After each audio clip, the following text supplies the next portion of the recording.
हम इजराइल की तर्ज पर एक मजबूत हमारा भारत होगा और कांग्रेस कितने विकट परिस्थितियां ले आए देश के अंदर देश मजबूत के साथ खड़ा रहेगा। मैडम मैं आपसे सिलेंडर की बात बताऊं तो आप खुद देखिए हमारे खुद के गांव में मुश्किल से सिलेंडर जो मिले 2-4 लोगों को मिले हैं। ये सिर्फ गुमराह किया जा रहा है। अगर उनको सिलेंडर देने होते तो ये उज्ज्वला वाली ऐसी कंडीशन अप्लाई नहीं करते उन्होंने। हमारे पूरे गांव में 2-4 लोगों को मिले हैं। ऊपर से आप एक चीज बताइए, वो कहते हैं हम 400 सिलेंडर देते थे, अब हमारा 800 मिल रहा है। 400 रुपए का मिलता है, एक साल में 12 सिलेंडर मैक्सिमम आदमी यूज कर पाता है। पैसे भी 48 रुपए के लिए क्या हम देश बेच दे क्या? 48 रुपए के लिए अपने जवानों का सिर कटवा दे क्या? आप दिन वो भूल गए, हमें आज भी याद है 2 जवानों का सिर काट के ले गए, पाकिस्तान ने आज तक नहीं दिए थे वो। जबकि आज स्थिति देखिए, पाकिस्तान अगर वहां से एक गोली चलती है, यहाँ से जवाब जाता है कि अब 10 चलाइए, आपसे वो जवाब नहीं मांगा जाएगा। कहते हैं कि चाइना अंदर घुसा है, मोदी जी डर गए। कौन कह रहा है? आप ये बताइए, सियाचिन किसने दिया उनको? आप ये बताइए कि आज चाइना को जो उनको दिया है हमारा भारत का हिस्सा, वो किसने दिया? पीओके जो आज दिया है वो किसने दिया? उस समय नेहरू जी क्यों सहमत हुए? अगर उस समय अटल जी होते और इन्होंने सिर्फ देश को लूटने का काम किया है, अगर ये कानून व्यवस्था को मानते, अगर ये न्यायपालिका को मानते, तो आप लोग देखिए अटल जी आज प्रधानमंत्री होते, नेहरू प्रधानमंत्री नहीं होते। चाइना से डर गए मोदी जी, 56 इंच का सीना छोटा। अगर चाइना से मोदी जी डरने वाले होते तो आप लोग देख सकते, देश के अंदर इतनी एकजुटता नहीं होती। हमने चाइना को, आप बताइए 2014 से पहले जहां पर हम सड़कें नहीं बना पाए डोकलाम के अंदर, जहां तक भी वहां हमारी सड़कें बनी है, वो सिर्फ मोदी जी का मजबूत नेतृत्व है, उसकी वजह से बन पाई है।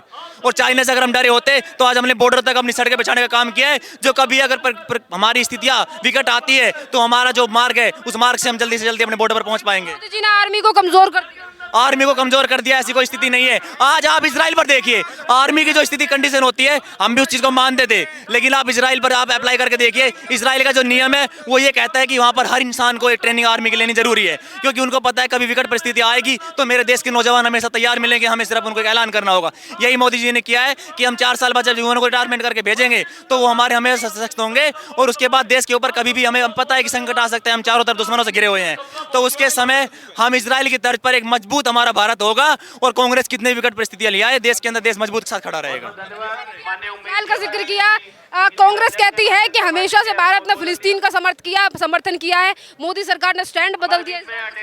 मोदी सरकार से तो ये है ना विपक्ष वाले अजी खामे खाई, इनको डर लग रहा है कि हमारे को कहीं जगह नहीं मिलेगी, और ना जगह छोड़ी, जम्मू में भी नहीं छोड़ी। ठीक है, हर कोने में ये तो छुपते जा रहे हैं। मतलब ये हो गए, अब कौन से क्या कहावत थी ना पहले, अब ये चूहे हो गए, कोने में छुप के बैठ जाओ अपना, बस अब दाना मिलना बंद हो गया और बंद हो जाएगा, आगे आगे बंद हो गया। सर महाराज जी, क्या लग रहा है इस बार चुनाव होने वाले हैं, यहाँ से बालकनाथ खड़े हुए हैं, वो भी भगवाधारी है, क्या माहौल है इस बार? इस माल बाबा बालकनाथ जी का बहुत अच्छा माहौल है, और राष्ट्र के लिए लड़ रहे हैं, देश के लिए लड़ रहे हैं, और हिंदुत्व के लिए लड़ाई कर रहे हैं। वो हिंदुत्व के लड़ाई ली जा रही है, राहुल गांधी कहते हैं हमसे बड़ा कोई ब्राह्मण नहीं है। इसमें ब्राह्मणवाद की नहीं है, हिंदुत्व की लड़ाई है, हिंदू की लड़ाई। हिंदुत्व जो है वो बीजेपी तक सीमित नहीं है, हिंदू हम भी हैं। नहीं, हिंदू सनातन है, सनातन हिंदू तो सनातन हिंदू रहेगा। महाराज जी, आपके हिसाब से क्या लगता है किस पार्टी ने सबसे ज्यादा हिंदुत्व के लिए काम किया है, और किस तरीके से इस बार जो है वो कड़ा मुकाबला रहने वाला राजस्थान? भारतीय जनता पार्टी ने ही किया है और सभी ने किया है। महाराज जी, मेरा एक मुद्दा ये भी है, देखिए राजस्थान में चुनाव है, इसी के साथ राम मंदिर को लेकर भी राजनीतिक गर्म है। कांग्रेस कहती है कि राम मंदिर के उद्घाटन में मोदी जी का जाना ठीक नहीं है, राम जी जो है वो एक पार्टी के नहीं है।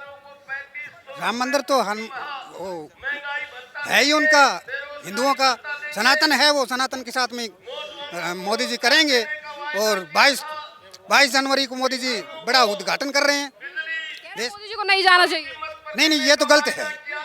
हमारे हिंदुओं के लिए हिंदुत्व की बातें रहेंगी, राम को लाएंगे वो सही।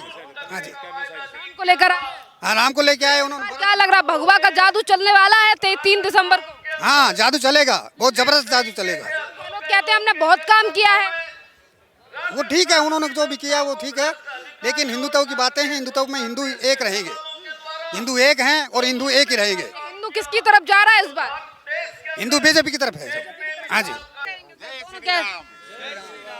आज का बड़ा शुभ दिन है। महंत बालकनाथ जी आज अपना नामांकन पत्र कर रहे हैं तिजारा से, और हजारों की संख्या में आप देख रहे होंगे कार्यकर्ता आज यहाँ आए हुए हैं, सब में उत्साह है और अच्छी वोटों से वो जीत के जाएंगे। और आप अभी पूर्व में पूछ रहे थे, अगर किसानों का सम्मान किया है तो मोदी जी ने किया है। किसान निधि 10 करोड़ लोगों का 18 करोड़ निधि हर 4 महीने में दी जा रही है, किसानों के खाते में डायरेक्ट आ रही है। कि किसान की बात करी जाए, जो कहा था कि हम इनका माफ़ कर देंगे, लोन कर्जा माफ़ कर देंगे, वो नहीं किया। हमारे पास में ही भाजपा की सरकार हरियाणा में आएगी। अगर हम बाजरे की खरीदारी की बात करें तो राजस्थान में 1200 का रेट है, वहाँ 1800 का रेट है। सरसों की रेट बात करें, यहाँ 2800 का है, तो वहाँ 4400 का था और अभी 5400 रुपये का पर टन के हिसाब से कर दिया है। तो किसानों की सोचती है तो भारतीय जनता पार्टी सोचती है, और भारतीय जनता पार्टी की आने वाली सरकार है। जिले की बात करते हैं तो अगर हम यहाँ नए जिले बनाएंगे, नए जुमले बनाएंगे, उससे कोई फायदा नहीं होना आएगा। आनी है भारतीय जनता पार्टी की सरकार, राजस्थान में बहुमत से आएगी। आप देख रहे होंगे एक इंडिया गठबंधन बना था, हाँ, उसके भी आप देखना चाहोगे तो सामने आपके सारे पूरे हिंदुस्तान की तस्वीर आपके सामने आ रही है। जैसे जैसे हिंदुस्तान में इलेक्शन आने वाले हैं, अभी विधानसभा के 2024 में लोकसभा के हैं, तो एक अच्छा माहौल जा रहा है। और पिछली बार लोकसभा में 312 थी, उससे प्लस सीटें भारतीय जनता पार्टी जीतेगी पूरे भारतवर्ष में। शौचालय की बात करोगे तो 8 करोड़ शौचालय पूरे भारतवर्ष में भारतीय जनता पार्टी ने, जो एक समय था घर में रिश्तेदार भी आता था लोटा उठा के जाना पड़ता था साथियों को, तो वो आज वो समय चला गया है। 12 करोड़ के करीब उज्ज्वल योजना के तहत सिलेंडर दिए गए हैं महिलाओं के उत्थान के लिए भारतीय जनता पार्टी ने। और अभी आप पूर्व में देखा होगा, एक नई लोकसभा में बैठने से पहले एक बिल पारित किया है, 33% महिलाओं को सीटें दी जाएंगी, आरक्षित की गई है। तो एक अच्छा माहौल है और अच्छा एक मौसम है, आप देख रहे हो। और आज अच्छा तिजारा पूरा सजा हुआ है इसके लिए। आज बाबा जी मतलब कि अपना नामांकन पत्र कर रहे हैं। बहुत बहुत धन्यवाद, बधाई।